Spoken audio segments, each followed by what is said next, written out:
नमस्ते जी, ये तुस दिखा रहे हो जियोपोता घाट अखनूर चनाह दा कंढा है। जियोपोता घाट वो घाट है जिथे महाराजा रणजीत सिंह होरें महाराजा गुलाब सिंह होरें मत्था तिलक लाइयै राज तिलक दिता हा।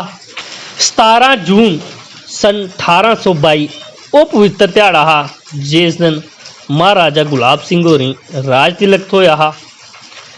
जेकर अस महाराजा गुलाब सिंह हुंदे जन्म आह्ली थार दी गल करचै ते उंदा जन्म सांबे दी इक जगीर च होया हा जिंदे पिता जी हुंदा नां मियाँ किशोर सिंह हा।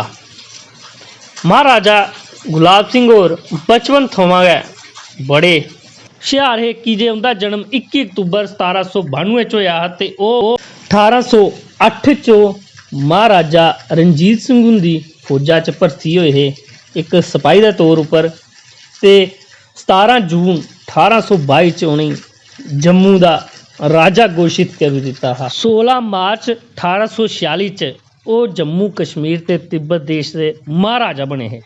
भारत देश दे ओह् इकलौते ऐसे महाराजा होए जि'नें अपने जिंदे जीए अपना उत्तराधिकारी घोषित करी दिता हा महाराजा रणवीर सिंह होरें गी।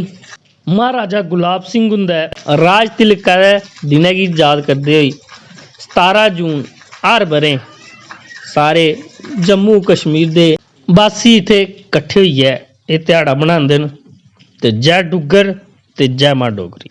पूरा आइडेंटिटी बनाने वाले महाराजा गुलाब सिंह जी है।